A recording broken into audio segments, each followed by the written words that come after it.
മക്കളെ, നിങ്ങളെല്ലാവരും ഈ തമ്പനയിൽ കണ്ട് പേടിച്ചിട്ടാണ് ഈ വീഡിയോ കാണാൻ വന്നിരിക്കുന്നത് എനിക്കറിയാം. എന്നാൽ നിങ്ങളെ പേടിപ്പിക്കാനല്ല വന്നിരിക്കുന്നത്. നിങ്ങൾ പ്ലസ് വണ്ണിൽ നേരിടാൻ പോകുന്ന ഒരു റിയാലിറ്റി, ഒരു ഫാക്റ്റാണ് ഞാൻ ഈ വീഡിയോയിലൂടെ ഡിസ്കസ് ചെയ്യാൻ പോകുന്നത്.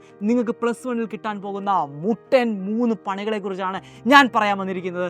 അപ്പോൾ നിങ്ങളെല്ലാവരും ഈ വീഡിയോ സ്കിപ്പ് ചെയ്യാതെ കാണണം. അതിന് മുന്നോടിയായിട്ട് മറ്റൊരു കാര്യം പറഞ്ഞോട്ടെ, നമ്മുടെ അഗ്നി ബാച്ച് 3.0 അഡ്മിഷൻ നടന്നുകൊണ്ടിരിക്കുകയാണ്. ഇപ്പോഴും ജോയിൻ ചെയ്യാത്ത മക്കളുണ്ടെങ്കിൽ ഉടനെ തന്നെ ജോയിൻ ചെയ്യുക. ഈ ഒരു വർഷക്കാലം നമുക്ക് ഒരുമിച്ചിരുന്ന് പഠിക്കാം. അപ്പോൾ നമുക്ക് ഒന്നാമത്തെ പണിയിലോട്ട് കിടക്കാം. എന്താണ് ഈ ഒന്നാമത്തെ പണി എന്നല്ലേ? ഇപ്പോൾ 1 മാസം നിങ്ങൾക്ക് ഫ്രീ ആയിട്ട് കിട്ടിയിരിക്കുകയാണ്. അതായത് നമ്മുടെ ജൂൺ നിങ്ങൾക്ക് ഫുൾ വെക്കേഷൻ ആയിരുന്നു, അട്ടിച്ച് പൊളിച്ച് എല്ലാവരും നല്ല സന്തോഷത്തിലൊക്കെ ഇരിക്കുകയാണല്ലേ. എന്നാൽ ഇത് നിങ്ങൾക്കൊരു പണിയായിട്ട് മാറാൻ പോവുകയാണ്. എന്താ പണിയെന്നല്ലേ? നിങ്ങളുടെ 1 മാസം പഠിക്കേണ്ട 1 മാസമാണ് നിങ്ങളിപ്പോൾ വേസ്റ്റാക്കി നിങ്ങൾ പോയിരിക്കുന്നത്. അതായത് പ്ലസ് ടുവിൽ ഇതേ സിലബസ് ഉള്ള, അതായത് നിങ്ങളുടെ അതേ വെയിറ്റേജ് സിലബസ് ഉള്ള ആൾക്കാരാണ് പ്ലസ് ടു എന്ന് പറയുന്നത്. പ്ലസ് ടുവിലെ എക്സാമിനേഷനും പ്ലസ് വണ്ണിൻ്റെ എക്സാമിനേഷനും ഒരുമിച്ചാണ് നടക്കാൻ പോകുന്നത്. അതായത് നിങ്ങളുടെ 1 മാസം നിങ്ങളുടെ കയ്യിൽ നിന്ന് പോയിരിക്കുകയാണ്.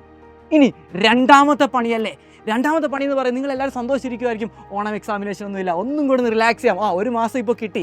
ഓണം എക്സാമിനേഷൻ ഇല്ലാത്തതുകൊണ്ട് അതിനും പഠിക്കേണ്ട, ഒന്ന് റിലാക്സ് ആയിട്ട് എൻജോയ് ചെയ്ത് നടക്കാമെന്നാണ് നിങ്ങൾ കരുതിയിരിക്കുന്നതെങ്കിൽ അവിടെയും നിങ്ങൾക്ക് പണി കിട്ടാൻ പോവുകയാണ്. അതായത് നിങ്ങളുടെ ഒരു എക്സാമിനേഷൻ നിങ്ങൾക്ക് കിട്ടുന്നില്ല. അതെന്താണെന്ന് വെച്ചാൽ നിങ്ങൾ പുതിയൊരു പാറ്റേണിലോട്ട് മാറിയിരിക്കുകയാണ്, പുതിയൊരു ക്വസ്റ്റ്യൻ പേപ്പറിലോട്ട് മാറിയിരിക്കുകയാണ്. അതിനെ അപ്രോച്ച് ചെയ്യേണ്ട ഒരു ചാൻസ് ആണ് നിങ്ങൾക്ക് ഇവിടെ നഷ്ടപ്പെട്ടിരിക്കുന്നത്. ഇനി നിങ്ങൾ ഈ ക്വസ്റ്റ്യൻ പേപ്പർ എങ്ങനെയാണ് ക്വസ്റ്റ്യൻ വരുന്നതെന്നൊക്കെ അറിയണമെന്നുണ്ടെങ്കിൽ നിങ്ങൾ ക്രിസ്മസ് എക്സാമിനേഷനിലോട്ട് പോകേണ്ടിയിരിക്കുന്നു. ഈ ക്രിസ്മസ് എക്സാമിനേഷൻ വരെ നിങ്ങൾ ഇങ്ങനെ എൻജോയ് ചെയ്തൊക്കെ നടക്കും. ക്രിസ്മസ് എക്സാമിനേഷൻ കഴിയുമ്പോഴാണ് നിങ്ങൾക്ക് പണി മനസ്സിലാകുന്നത്. അപ്പോഴേക്ക് നിങ്ങളുടെ അത്രയും ദിവസം, അത്രയും മാസങ്ങൾ നിങ്ങൾ വെറുതെ പോയിട്ടുണ്ടായിരിക്കും. പക്ഷേ ഒരു ഓണം എക്സാമിനേഷൻ എഴുതുമ്പോൾ നിങ്ങൾക്ക് ഈ പ്ലസ് വണ്ണിൻ്റെ ഡെപ്ത് എന്താണെന്ന് ക്ലിയർ ആയിട്ട് മനസ്സിലാവുകയും അതിനുവേണ്ടി നിങ്ങൾ ആദ്യം മുതലേ തന്നെ പ്രിപ്പയർ ചെയ്യുകയും ചെയ്യും മക്കളെ.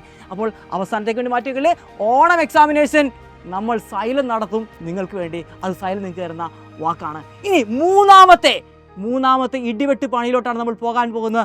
അത് മറ്റൊന്നുമല്ല, 10ാം ക്ലാസ്സിൽ നിങ്ങൾ അവസാന നിമിഷം സൈലത്തിൻ്റെ ലൈവുകളും മറ്റുമൊക്കെ കണ്ട് നല്ല മാർക്ക് വാങ്ങിയ കുട്ടികളാണ് എങ്കിൽ അവസാന നിമിഷത്തെ ഒരു പഠിത്തം കൊണ്ട് നമ്മുടെ പ്ലസ് വണ്ണിൽ നമുക്കൊന്നും നേടാൻ സാധിക്കത്തില്ല എന്നൊരു റിയാലിറ്റി കൂടി നിങ്ങളെ ഞാൻ ഓർമ്മപ്പെടുത്തുകയാണ്. അതായത് മാറി വരുന്ന ക്വസ്റ്റ്യൻ പാറ്റേൺ തന്നെയാണ് അതിന് കാരണമെന്ന് പറയുന്നത്. 10ാം ക്ലാസ്സിൽ നിങ്ങൾ അറ്റൻഡ് ചെയ്യുന്ന പോലത്തെ ഒരു എക്സാമിനേഷൻ അല്ല നിങ്ങൾ പ്ലസ് വണ്ണിൽ അറ്റൻഡ് ചെയ്യാനായിട്ട് പോകുന്നത്. പ്ലസ് വണ്ണിൽ നിങ്ങളെ കാത്തിരിക്കുന്നത് ഇടിവെട്ട് ക്വസ്റ്റ്യനും അതേപോലെ തന്നെ ക്വസ്റ്റ്യൻ പേപ്പർ പാറ്റേണിൻ്റെ ചേഞ്ചുമാണ്. കഴിഞ്ഞ വർഷങ്ങളിൽ നമുക്ക് പ്രീവിയസ് ഇയർ 5ഓ 6ഓ ക്വസ്റ്റ്യൻ പേപ്പർ ഉണ്ടായിരുന്നെങ്കിൽ അത് മാത്രം വർക്കൗട്ട് ചെയ്താൽ മതിയായിരുന്നു A+ലോട്ട് എത്തിച്ചേരാൻ. എന്നാൽ ക്വസ്റ്റ്യൻ പേപ്പർ ഇടുന്ന ആൾക്കാർ വരെ പ്രീവിയസ് ഇയർ ക്വസ്റ്റ്യൻ എങ്ങനെയൊക്കെ നിങ്ങളെ കുഴപ്പിക്കാം എന്ന രീതിയിലോട്ട് മാറ്റിയിരിക്കുകയാണ്. ആ ക്വസ്റ്റ്യനെയൊക്കെ ക്രാക്ക് ചെയ്യണമെന്നുണ്ടെങ്കിൽ നമ്മൾ ഇപ്പോൾ നമ്മുടെ സമയം വൈകിട്ടില്ല. ഇപ്പോൾ മുതൽ നമ്മൾ എന്ത് ചെയ്യണം? പഠിച്ചു തുടങ്ങേണ്ടിയിരിക്കുന്നു. നിങ്ങൾക്ക് സ്വന്തമായി പഠിക്കാൻ ബുദ്ധിമുട്ടുണ്ടെങ്കിൽ ഞങ്ങൾ നിങ്ങളെ സഹായിക്കുന്നതാണ് ഞങ്ങളുടെ അഗ്നി ബാച്ചിലൂടെ. അപ്പോൾ ഇനി കയറി പോന്നേക്ക് മക്കളെ. ഈ 3 കിടിലൻ പണിയെ നമുക്ക് നിസ്സാരമാക്കി തിരിച്ചും ക്രാക്ക് ചെയ്യാം. അപ്പോൾ വന്നേക്ക്, ഞങ്ങളിവിടെ കാണും മക്കളെ.